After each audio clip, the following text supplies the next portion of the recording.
Bienvenue chez Tim, and welcome to my kitchen. Paris has always rewarded innovation, be that in the fine arts, in haute cuisine, haute couture. A new generation of young French chefs has been hard at work renovating classic cooking. We will be exploring some of these new ideas and new techniques, and I hope you will join me.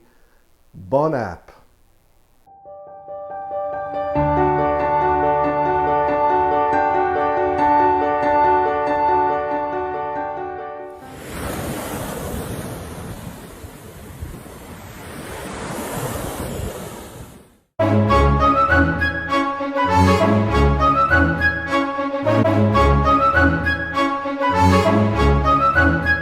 So we begin by cooking a beet. We need it for the salad, and then we're going to kill two birds with one stone. We'll use the cooking liquid to make a stock for our final main course. So I began by sauteing a mirepoix of onions, carrots, celery. There's even turnip and mushroom. If you want to use root vegetables as much as possible to strengthen that stock. So that was sauteed till the onions turned translucent. Then I added pomegranate juice to this, a pinch of French quatre épices, and what else is in? Oh yes, star anise, just to give it a little bit of an exotic flavor. So that's all in there, and the next step then would be to bring this to a boil. And then I'll put a cover on that and let it cook for a good hour until that beet gets really tender. And so I'll be back when this gets finished. Our beet is cooked and we're back to finish our salad. I have here some caracal orange, the beet, and some grapefruit. Citrus is native to the south of France, so this is perfectly in keeping with a Mediterranean dinner. I've already started with the floral arrangement on the plate here.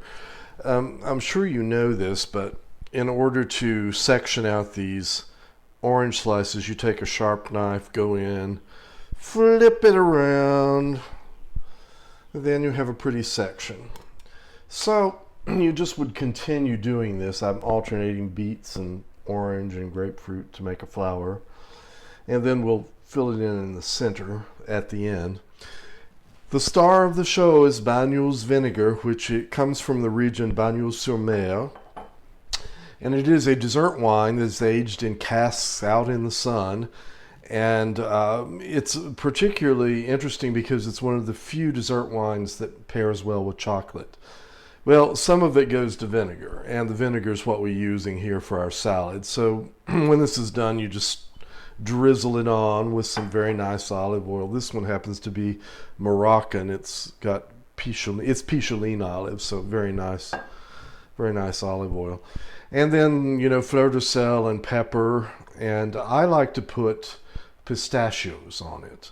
Now, that isn't particularly native to the area. Probably almonds would be, but pistachios are prettier. And then just decorate it with some mint, and then you will have a salade d'agrumes au bagnole.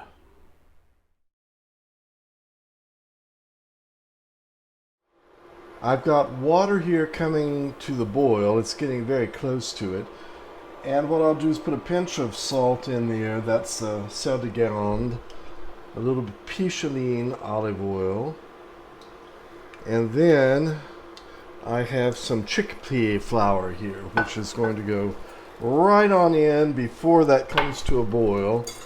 And we start whisking and whisking and whisking until that really comes together. And we'll continue this for a little bit. I think that's all right now. At this point, lower the heat and continue with the wooden spoon. This recipe comes from David Leibowitz. You can find that on his blog. It's a very good recipe for panisse, which of course is chickpea flour and water, and then when this sets up kind of like polenta, we're going to turn it into a trompe-l'oeil flatbread. That's my idea of substituting something that is without flour, and also quite good for you, as chickpeas are. So this just has to cook for a little bit longer, and then we'll go on to the next step. Well, my panisse is done. Once it was cooked, I put it into a non-stick pan with some olive oil and browned it on both sides. So I think we have something that's very delightful there, which will be low carb, low fat, and will do very well with our dinner tonight. If you do not happen to live in an area that has a Middle Eastern store where you can shop for chickpea flour, you can make your own. Just put chickpeas in a coffee grinder and grind it until it's very fine. David's recipe suggests half and half, that is half water to half flour ratio. That depends on your flour, of course, and I found just now that I had to add more water to it to get it to finish the cooking process.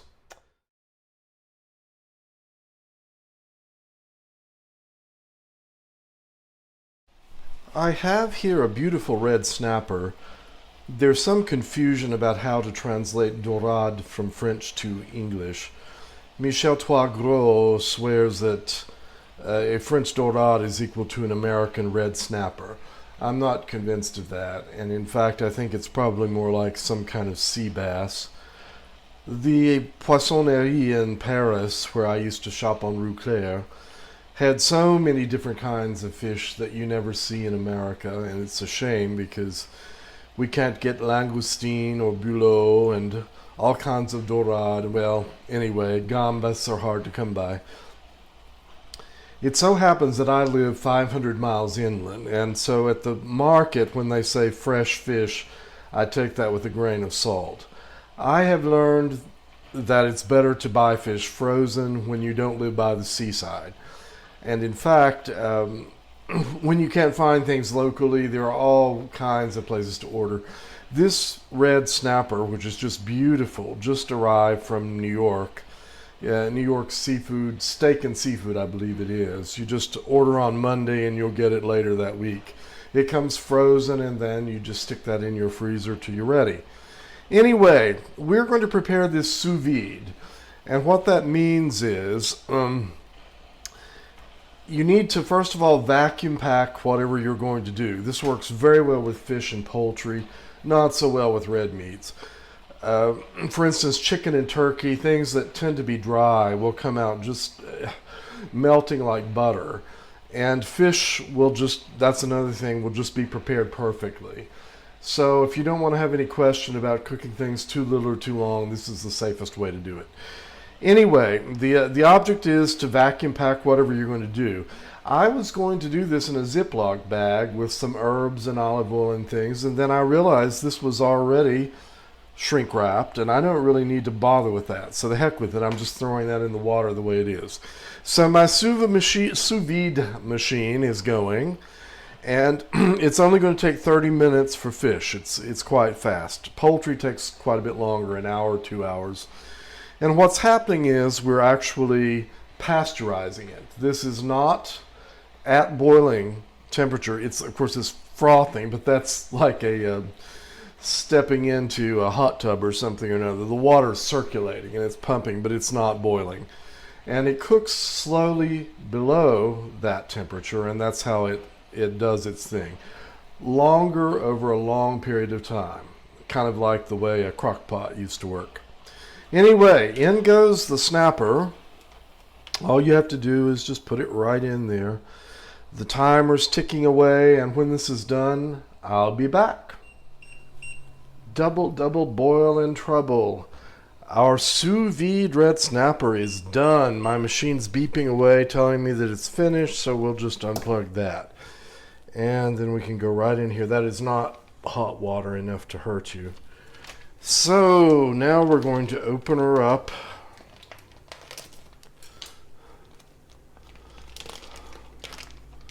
And carefully now.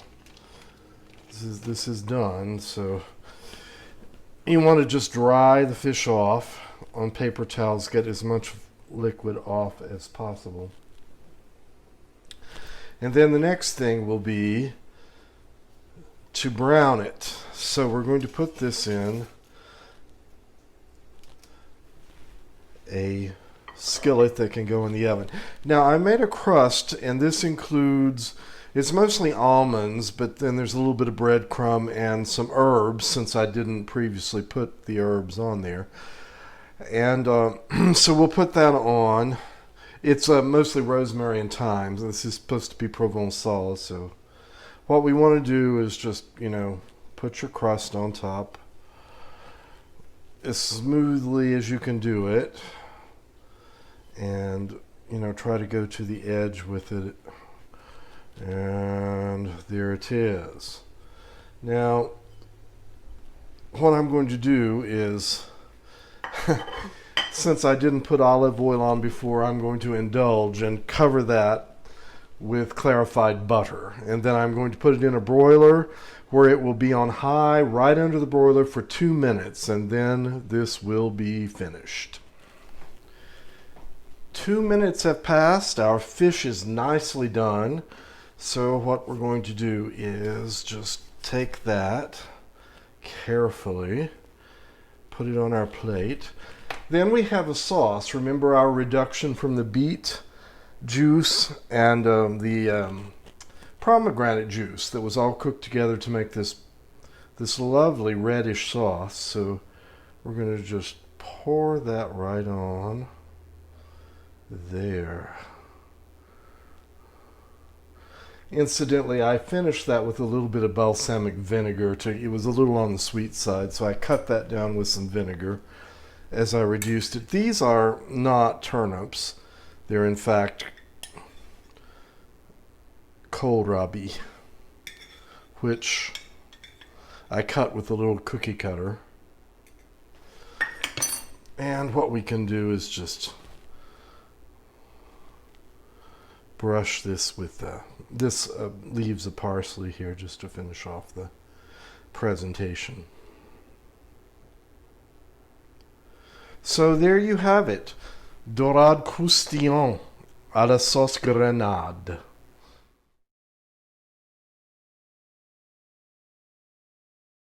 I have here some blueberry juice with a little bit of cinnamon and cloves, and it's just come to a boil.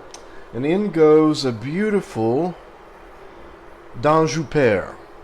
Now, depending on how ripe that is, you may have to cook this a little bit or not so long. If you get it too ripe, it's going to make a mess. So it's best kind of to go on the underside of things and then just let it cook. I'm basting this with the juice kind of like a Thanksgiving turkey, and you turn every once in a while and you baste some more, and this goes on until it's going to turn a beautiful color. Traditionally you would do this with wine and spices.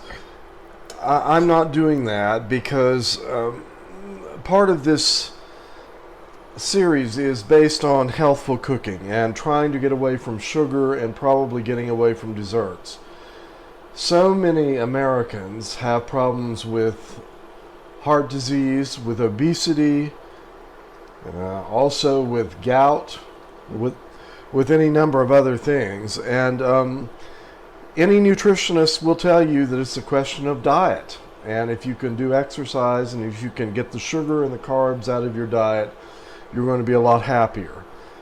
When I came back to the United States from having lived in France for quite a long time, but I just couldn't believe the idea of fine dining is the endless buffet and half the hog barbecue in quantities that are just incredible. And that's something that really needs to change for health reasons and not to mention sustaining the planet. So anyhow, this dessert is meant to be very low in sugar, and I'm using only the sugar that was in the blueberry juice. Now, we'll have to test this because it may be not enough. So in that case, I'll add a little bit of honey at the end, but I prefer not to do that at all, if not necessary. So this is going to cook away, and we'll be back in a little bit. The pear is done. It's been poached beautifully and turned a gorgeous color. I sliced a little bit off the bottom so it would seat nicely. And I have here a beautiful roquefort. That is papillon, which is my favorite of all. And what we'll do here is just put a few blueberries around. They go any which way you want to do it, but you know, frankly, it doesn't really matter. You're supposed to have an odd number. 1, 2, 3, 4, 5, 6, 7. Well, that's enough blueberries. And here is the sauce, which is now reduced way down. And I confess that I had to add honey to the end of that because it was not sweet enough to pass as any kind of dessert. But it was very little, and you know, that's healthful too. And if you're going to have sugar, that's better than having refined sugar. Anyway, there is my poire bleu. Thank you for joining me today as we've explored some savors of the Mediterranean. I hope you'll be inspired to try some of these things. They make a lovely dinner for a special occasion. If you'd like to have a pairing of wine with it, I would say anything from the south of France, a mirepoix, Châteauneuf-du-Pape, Côte-du-Rhône, even a Bordeaux Clos Bourgeois if you want to spend a little money on it. Any of those would do very well. So I hope you'll join me next time when we explore Paris and pay homage to Alain Passard, the great chef of Arpège. Until then, bon app.